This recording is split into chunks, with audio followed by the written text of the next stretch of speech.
I was 28. This happened 2 years ago. A few days before Christmas, I'd taken the whole week off from in-person work. My job allowed flexible scheduling, and I'd banked enough remote days to work from home that entire week.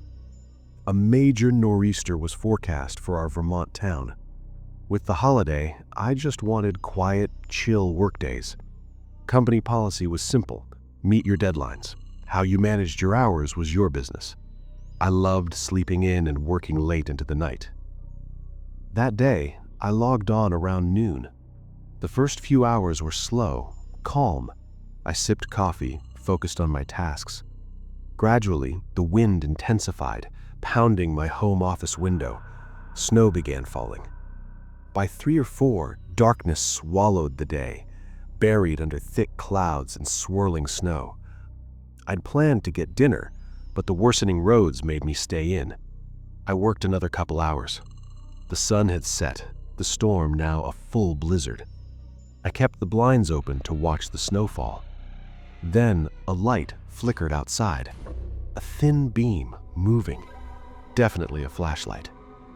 I leaned back, watching the light dance for 10 seconds. Curiosity won. I walked to the window. Who was out in this freeze? Peering down the side of my house, I spotted the beam. Then it vanished. Maybe switched off, maybe hidden. The storm obscured everything. I sat back down, figuring a neighbor lost a pet or something. I shrugged it off, tried refocusing on work as the house groaned. For the next 2 hours, the old frame creaked and settled. But several times I heard something louder, distinct. I'd pause, listening, but nothing followed. It had to be the house, right? Anything else seemed ridiculous. Until a much louder thud. It wasn't a settling groan, it was a crack, a break, and it sounded inside the house. I rose, walking into the hallway. Silence. I moved downstairs. Everything looked normal. The howling wind drowned out subtle sounds, but there were no more thuds. I wasn't scared enough to search every room without further cause. I headed back upstairs. Near the top step, a sharp click plunged the whole house into utter blackness. A power cut. I froze. Pitch black. The blizzard blocked all outside light. I couldn't see my own hands. The storm must have knocked out power or tripped the breaker. I felt my way back down, step by blind step. The basement door and the breaker box was at the hallway's far end. I trailed my hand along the wall to guide myself. Then I heard it. I stopped. A muffled shifting from behind the basement door. It grew closer. Then the quiet creak of the door opening. My eyes strained uselessly in the dark. I took one step back, slipping silently into the open bathroom door beside me. Closing it might give me away, so I left it ajar. Slow, quiet footsteps started down the hall. I held my breath. The footsteps neared, closer, until I felt they were right outside the bathroom. They passed the open doorway. I never saw a shape just feet away. That's how profound the darkness was. The steps continued to the stairs, then faded onto the carpet. Suddenly, the roaring storm outside was all I heard, amplified by the house's hollow dread. The intruder could be paused at the stairs' base. I took my chance, assuming they'd gone upstairs. I ran. I left the bathroom, moving blindly across the house, hands out to avoid walls. I found the garage door, grabbed my keys, and fled out the side entrance to my car driveway. I sped off, using the car's SOS to call police. Unsurprisingly, they found no one. The police report was chilling. After breaking in and killing the power, the intruder went straight upstairs. They checked only my office, then my bedroom. Nowhere else. They were there specifically for me. The truly unsettling part, they knew the layout, walking perfectly in total darkness. They knew to go straight to my office. This was someone who knew me, my habits, possibly someone I spoke to regularly, hiding horrific intentions. It made me question every relationship. I moved. I grew paranoid about every coworker, every casual friend. Since relocating, nothing has happened. I hope I never have an update to give. But if something else happens, you'll be the first to know.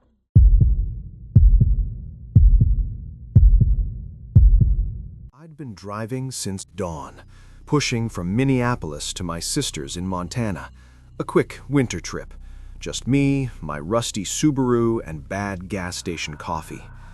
Everything was fine until the snow started northbound, deep in the isolated highway stretches. Light flurries at first, but it intensified violently at sunset. It became a blinding white wall my headlights couldn't penetrate. After an hour, the road vanished under deep snow. Stressed, I vowed to pull off at the next possible spot.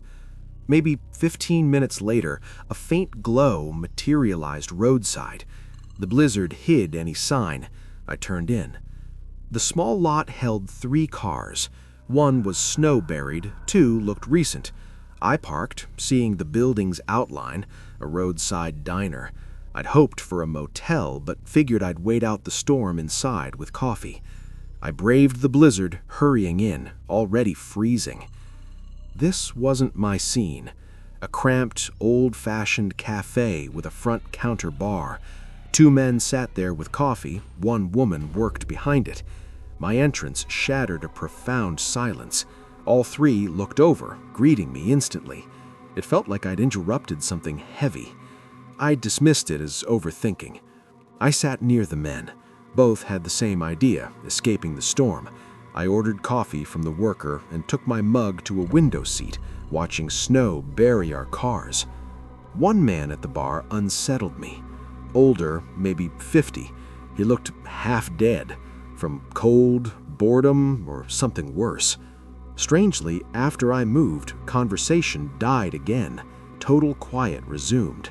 We sat in that silence for minutes. Suddenly, 1 man stood, muttering about reaching his cabin before road closures. No one responded. I watched through the window as he trudged to his car. He sat inside, presumably warming it. Then the other man, the eerie one, also rose and left without a word. I returned to the bar, immediately asking the worker about them. She shrugged. They'd pulled in together, arguing in the lot before entering. Then nothing. Probably road rage, she figured. I stayed chatting with her for 30 minutes. Small talk, the storm. No one else entered. Eventually, I returned to the window to check conditions.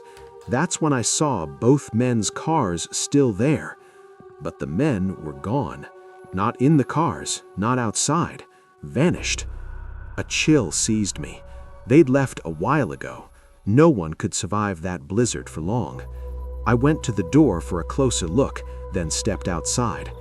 The cold stabbed my face. The snow, though lessened, still limited visibility. Besides the howling wind, it was silent. No sign of either man. A deep unease told me to leave. I waded to my car. My plan, start it, let it warm up while I waited inside, then flee. It wouldn't start. Not a struggle, no sound at all. It was perfect 40 minutes ago.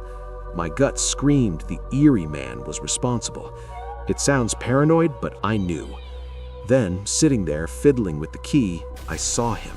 A dark figure emerging from the woods behind the diner.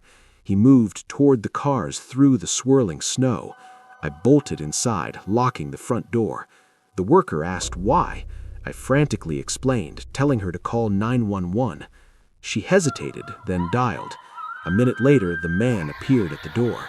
He pushed, found it locked, made piercing eye contact through the glass, and banged. His eyes were bloodshot, face corpse pale, retaining that half-dead gaze. Through that locked door stare, he knew I was onto him. He lingered less than 10 seconds before sprinting to his car. When police arrived, only 3 cars remained, mine, the workers, and the other man's. The creep had escaped. But this didn't end typically. Officers followed faint tracks into the woods. They found the other man's body. Nothing stolen, just violence. More disturbingly, his car wouldn't start either. They found the ignition wire deliberately cut, the same sabotage my car suffered. The story told itself. When both men arrived, the killer cut his victim's wire to trap him. He waited, followed him outside. With no escape, car dead, blizzard raging, the victim was dragged or chased into the woods. The howling wind masked everything from us, just 20 feet away. Sometime during those 30 quiet minutes, he'd also cut my line. He'd intended the same fate for me. I made it to my sister's safely. Besides a few check-in calls, I never heard if they found the man. I won't be taking winter road trips again. The image of him emerging from those woods, knowing his true intent, still makes my heart pound.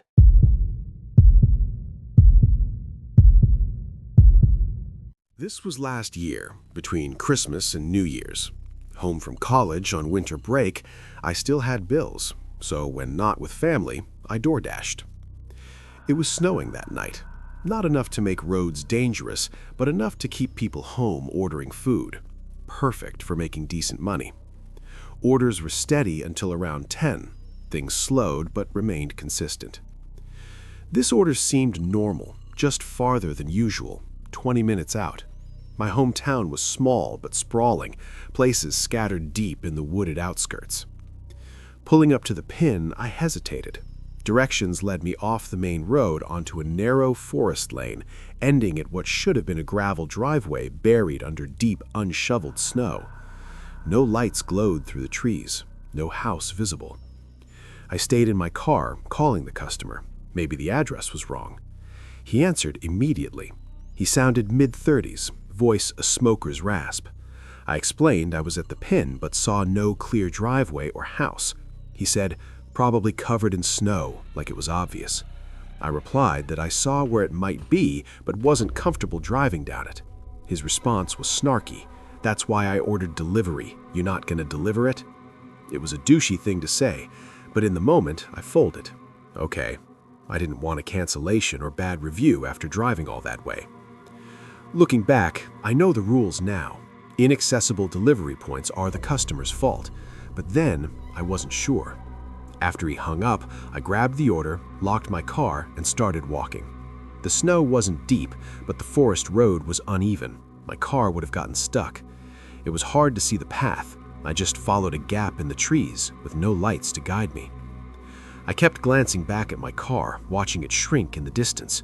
It was my only landmark. Ahead was pure darkness, indistinguishable forest.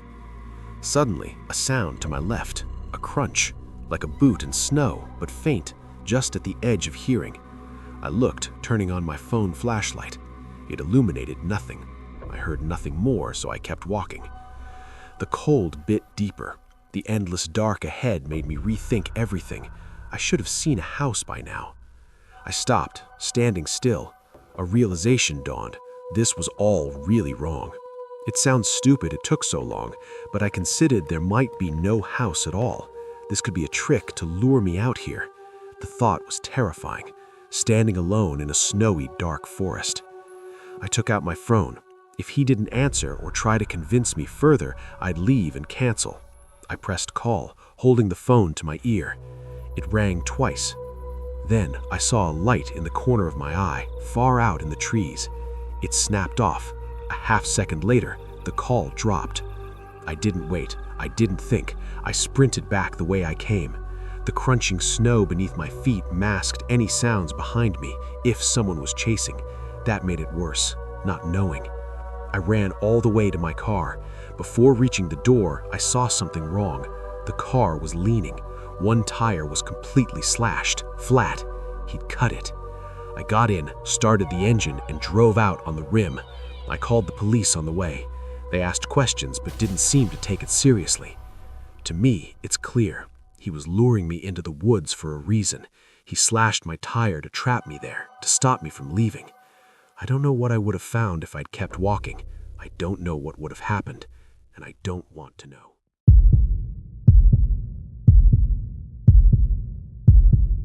The silence after the snow was a different kind of quiet. It's not peaceful, it's absorptive. It swallows sound and intention and time. That's what I told myself as I stared at the ceiling of the rented A-frame the third night of my self-imposed writing retreat. The goal was simple: finish the manuscript draft by month's end, free from the distractions of Philadelphia. My agent secured the cabin through one of those opaque rental networks.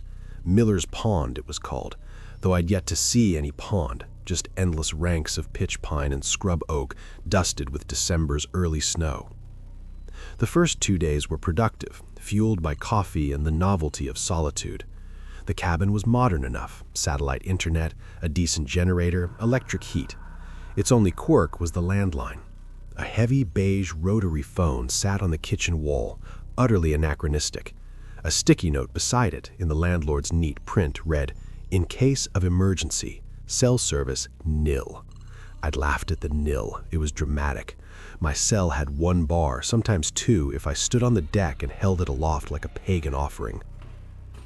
The change was subtle. It began on the afternoon of the third day. The quality of the silence outside shifted. The usual soft backdrop of chickadees and rustling wind ceased, replaced by a dense, listening stillness. I tried to ignore it, burying myself in a chapter. Around 4 p.m., as the weak sun bled behind the trees, the power flickered once, then died. The sudden silence of the fridge and the furnace was deafening. I waited by the breaker box. Nothing. A downed line in the storm, I reasoned. The generator would kick in. It didn't. That's when the phone rang. The sound was a physical shock in the dead quiet, a harsh mechanical bring, bring that seemed to vibrate the whole wall. I jumped, my heart a trapped bird. Who even had this number? The rental agency, maybe? I walked over, hesitated, and lifted the heavy receiver. Hello? Static, thick, and white noise watery hissed back. Then a voice, distant and distorted as if heard through a long pipe. Sarah. It was a statement, not a question. A man's voice, gravelly, without warmth. Yes, who is this? The quiet is better now, isn't it? More static swallowed his next words. Can hear yourself think. A cold trickle, unrelated to the failing heat, traced my spine. Who is this? Is this about the power? The generator needs a manual switch. The box is outside, in the back. The line ended with a soft click. I stood there, receiver in hand, buzzing with unease. How did he know my name? How did he know the generator hadn't started? A helpful landlord? But the tone wasn't helpful. It was observational, almost clinical. I pulled on my coat and boots, grabbing the heavy flashlight from the counter. The manual switch made sense. Some older systems required it. I'd check. The back of the cabin was a narrow space between the A-frame wall and the steep wooded rise behind it. The generator box was there, a large metal unit on a concrete pad. The forest here was dense, the pines crowding close. The beam of my flashlight felt feeble, creating more shadows that it banished. I found the external breaker panel. The switch was indeed set to grid. I flipped it to gen. Nothing happened. No hum, no flicker of lights from inside. I frowned, shining the light over the generator itself. That's when I saw the fuel gauge. It was on E, empty. But the rental listing promised a full tank, a week's worth of fuel. As I straightened up, the flashlight beam swept across the tree line. Something reflected back. 2 pinpricks of light, low to the ground, maybe 30 feet away. Animal eyes. A deer, probably. They held for a second, then vanished with a soft crunch of snow. I hurried inside, locking the door behind me. The cold was becoming palpable. I built a fire in the stone fireplace, the only real heat source left. The flames were cheerful, but their light created a cave of visibility in the vast dark room.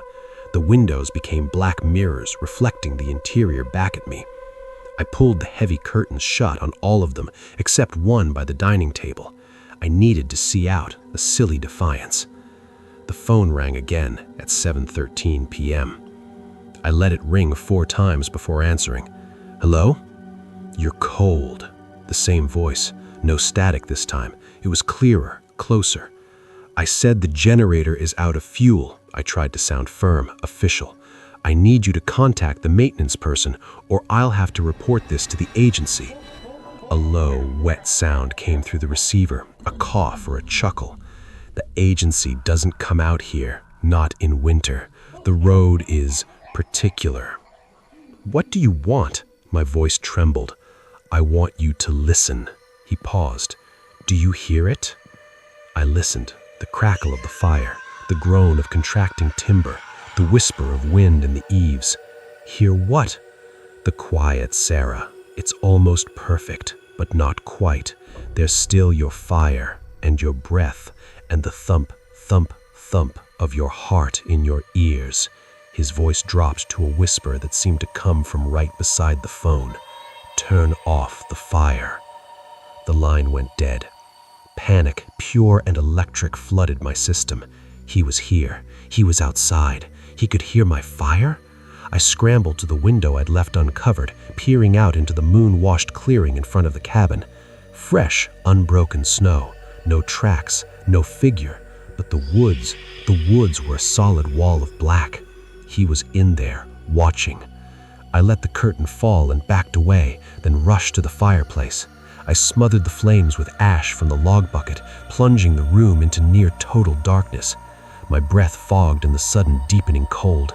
I sat on the floor, back against the couch, wrapped in a blanket, and listened. The thump, thump, thump was all I could hear. He was right. An hour passed. My cold seeped into my bones. My mind raced. My car was parked down a slight slope 100 feet from the front door. Could I make it? The keys were on the hook. The plan formed. Run, don't look back, drive. I'd break the rental agreement. I'd pay for the door I left unlocked. I didn't care. I crept to the front door, my movements slow and silent. I put my hand on the deadbolt. It was ice cold. Bring, bring.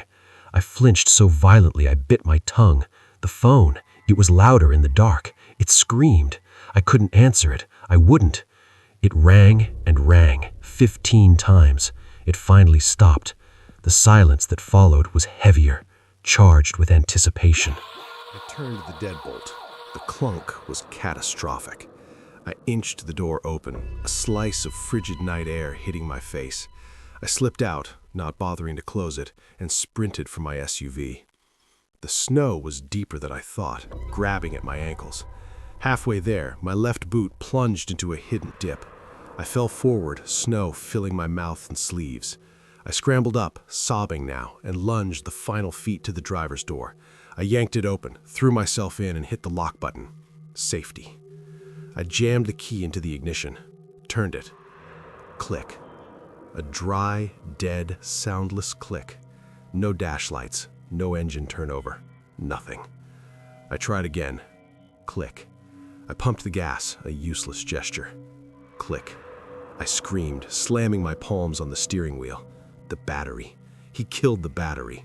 Disconnected something. I fumbled for the interior dome light switch. It didn't come on. Confirmed. Headlights. They bloomed in my rearview mirror, two dazzling orbs piercing the night from the direction of the overgrown service road that continued past the cabin. They were high. A truck. The engine was a low rumble. He didn't pull up behind me. He slowly, deliberately nosed his truck across the only exit path from the clearing, blocking me. Then the lights went off. I was trapped in my own car. I ducked below the dashboard, pulling the blanket over my head like a child, making myself small. I heard his door open and close, a crunch of boots on snow, slow, circling. They stopped by my passenger side door. I held my breath. A knock on the window. A polite tap, tap, tap. I didn't move. The knock came again, sharper. Tap, tap, tap. Then his voice, muffled but perfectly clear through the glass. "Sarah, the quiet is almost perfect now, but I can still hear you. The rasp in your throat, the squeak of the leather seat." A pause. "You shouldn't have run. It's rude to leave without saying goodbye." I squeezed my eyes shut, praying for the metallic scream of him trying the door handle. It would be terrible, but it would be action. This conversation was worse. "I'm going to go back to the cabin now," he said, his tone conversational, almost friendly. "To wait.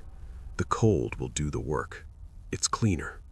But if you come inside, we can talk until you're quiet. Your choice." The boots crunched away, back toward the cabin. I heard the front door, which I'd left ajar, shut with a firm thud. He was inside. My sanctuary was now his den. My car was a freezing metal coffin with a dead battery. My mind, fogged with terror, presented the landline's sticky note, "In case of emergency." The emergency was inside with the phone. The bitter irony almost made me laugh. An idea, desperate and thin, surfaced. The truck. He'd left it running. I'd seen the exhaust pluming in the taillight's glow. If I could get to it. He'd blocked the path, but I could crash through the low brush at the clearing's edge, get to the main road. I raised my head just enough to peer over the dash. The cabin's windows glowed. He turned on the lights. He was making himself at home. I saw a shadow pass by the main picture window. He was waiting. My fingers were numb.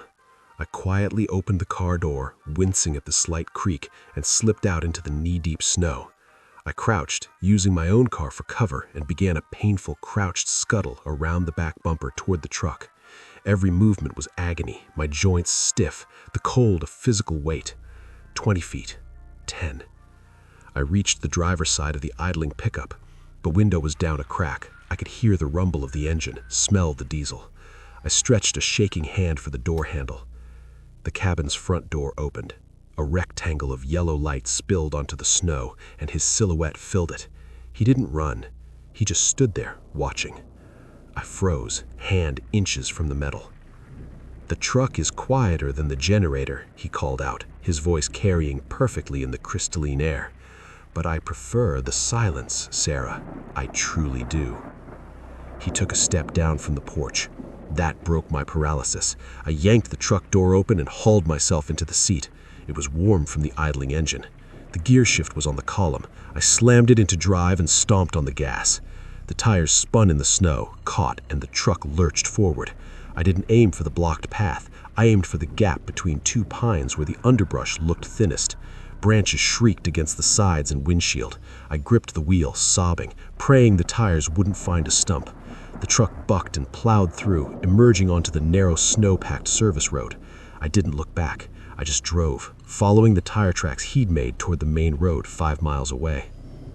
I drove until I saw the first flicker of a cell signal, then called 911 from my own dying phone. I met the county sheriff's deputy at a gas station 20 miles south. I was hysterical, incoherent, my words tumbling over each other about the phone calls, the empty generator, the slashed battery cables. They found them, cut cleanly. The man, the quiet. They took me back to the precinct, gave me a blanket and terrible coffee. A detective, a weary man with kind eyes, listened. They sent cars to Miller's Pond. The cabin was empty, of course, clean. The fire was out. Ashes cold. The landline was on the hook. The only fingerprints were mine and a set too smudged to be useful. My car was there, disabled. His truck was gone. They found no registration, no evidence of who he was. The rental agency had no record of a call from any man. The number that called me? A digital relay, untraceable. The official theory, the one the kind-eyed detective gently suggested, was a sophisticated attempted robbery. Someone who scouts remote rentals, waits for a single occupant, cuts power and communication, and frightens me into fleeing so they can loot the place at their leisure. He probably got spooked when I stole his truck. They filed a report. They said they would investigate. I knew that wasn't it. He wasn't there for my laptop or my wallet. He told me what he wanted. He wanted the quiet. He was an artisan of silence, and I was an errant noise to be smoothed away. The fire, my breath, my heartbeat, my voice on the phone, all were imperfections in his perfect silent world. I moved back to the city. I live in an apartment building now, surrounded by the constant hum of neighbors, traffic, and sirens. I play talk radio all night to fill the silence. But sometimes, in the dead hours between 3 and 4 a.m., the building settles, the traffic dies, the radio host takes a breath. In that fleeting, fragile quiet, my phone will sometimes buzz with an unknown number. I never answer. I just sit, listening to the thump, thump, thump in my ears, waiting for the sound of boots on the stairwell outside my door, coming to finish the work the cold began.